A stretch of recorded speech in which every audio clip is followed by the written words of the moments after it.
Bonjour à tous, ici Manon Fabre. Bienvenue sur ma chaîne, où on explore ensemble le monde des aliments, leur composition et les critiques qui en découlent. Si vous voulez mieux comprendre ce que vous mangez et faire des choix éclairés, n'hésitez pas à vous abonner pour rester informé. Prêt à découvrir? C'est parti. Bonjour à tous. Dans cette vidéo, je vais vous parler des différents types d'eau que l'on peut rencontrer dans notre quotidien. Que ce soit l'eau potable, l'eau de mer, ou encore l'eau minérale, chacune a ses propres caractéristiques et usages. Je vais vous expliquer comment ces eaux se forment, leurs propriétés, et pourquoi il est important de les connaître. Alors, restez avec moi pour découvrir ce fascinant monde aquatique. Les différents types d'eau. Mis à jour le 27 juin 2014 à 17h27. Validation médicale. 27 juin 2014. L'eau est indispensable à notre organisme. Eau minérale, eau de source, eau du robinet, elles se font multiples et ont tout un intérêt différent. Elles répondent également à des règles strictes pour obtenir l'une de ces appellations. Tour d'horizon. Zoom sur les différentes sources d'approvisionnement en eau. L'eau potable répond à des critères de qualité précis. On parle d'abord de critères organoleptiques qui regroupent la couleur, l'odeur, la saveur et la turbidité, eau trouble ou non, mais également de paramètres physiques et chimiques comme sa température, son pH. Enfin, on vérifie qu'elle comprend des substances naturelles et non dangereuses, ou du moins dans des concentrations non dangereuses. Pour l'organisme, pas de toxiques, pas de bactéries ou de virus et pas de pesticides par exemple. L'eau du robinet répond à tous ces critères précisément. Elle peut provenir des rivières et fleuves, des nappes souterraines mais aussi des sources. L'eau récupérée est ensuite traitée pour la rendre parfaitement potable. La composition de l'eau du robinet en sels minéraux varie d'une région à l'autre, de fait son goût également. Pour connaître la composition de son eau, il suffit de s'adresser à sa mairie ou à sa préfecture. L'eau de source est directement potable à l'état naturel. Elle fait l'objet d'analyses régulières pour vérifier qu'elle reste de bonne qualité mais n'est pas spécialement tenue d'avoir une formule fixe. Cette eau ne subit pas de traitement avant sa mise en bouteille, tout au plus peut-elle être enrichie en gaz lorsqu'il s'agit d'une eau gazeuse. Elle répond néanmoins à des tests de qualité, son taux de minéraux global doit être inférieur à 1500 mg par litre d'eau et son taux de nitrate inférieur à 50 mg par litre.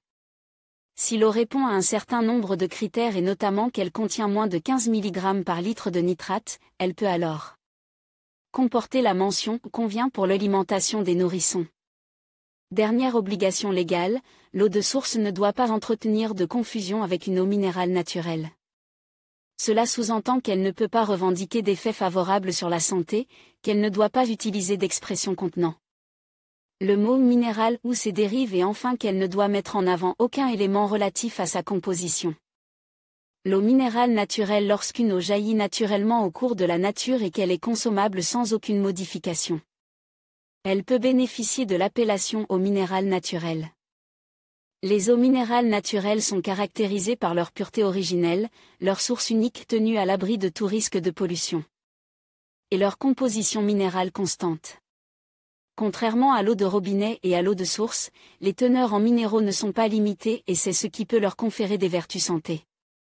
Ces eaux minérales sont dès lors reconnues favorables à la santé par l'Académie de médecine. Les eaux minérales ont l'avantage d'un nom commercial spécifique et d'une composition constante. Ainsi, le consommateur est assuré de la stabilité de la composition de l'eau de la marque choisie. La qualité de l'eau. Les eaux contiennent toutes des minéraux et des oligoéléments. Les principaux sont le calcium, le magnésium, le sodium, le potassium, le fer, le phosphore, le fluor, le chlore, le sélénium et le silicium. Toutes ces molécules sont fondamentales pour le bon fonctionnement de notre organisme. Ces minéraux et oligoéléments interviennent au niveau des cellules, des enzymes, du sang, des hormones. On ne compte pas les réactions physiologiques où ils sont indispensables.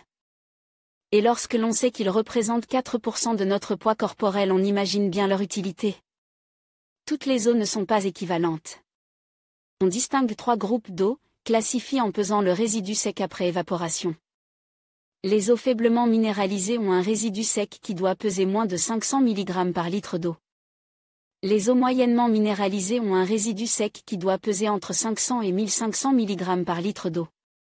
Les eaux fortement minéralisées ont un résidu sec qui pèse plus de 1500 mg par litre d'eau. Quels avantages pour qui? Les scientifiques ont confirmé le fait que le calcium comme le magnésium de l'eau étaient aussi bien absorbés que lorsqu'ils sont issus de comprimes ou de votre assiette. Et si on boit 1 litre d'une eau qui en contient en quantité suffisante, une partie des apports conseils est couverte. De l'intérêt de se pencher plus avant sur l'étiquette de son eau fétiche. Les eaux minérales faiblement minéralisées conviennent à tous et peuvent notamment convenir aux nourrissons lorsqu'elles sont pauvres en nitrates. Dans tous les cas, il ne faut pas donner d'eau très minéralisée aux nourrissons. Ensuite, tout est question de choix et de goût, en fonction de l'âge mais également de l'état de santé, on favorisera l'une ou l'autre des eaux minérales. Il ne faut pas hésiter à demander conseil pour choisir l'eau qui vous conviendra le mieux. Aujourd'hui, les eaux se font aussi savoureuses. Au-delà de leur capacité à nous hydrater, elles se parent de tous les arômes, pour nous permettre d'étancher notre soif dans un véritable moment gourmand. Les eaux aromatisées permettent de combiner les avantages de l'eau et le plaisir d'une boisson savoureuse. En conclusion, nous avons exploré les différents types d'eau, qu'il s'agisse de l'eau douce, de l'eau salée, de l'eau de pluie ou de l'eau souterraine. Chacune de ces catégories joue un rôle essentiel dans notre écosystème et notre quotidien.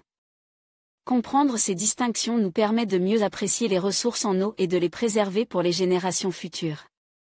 Merci de nous avoir suivis et n'hésitez pas à partager vos réflexions sur ce sujet crucial.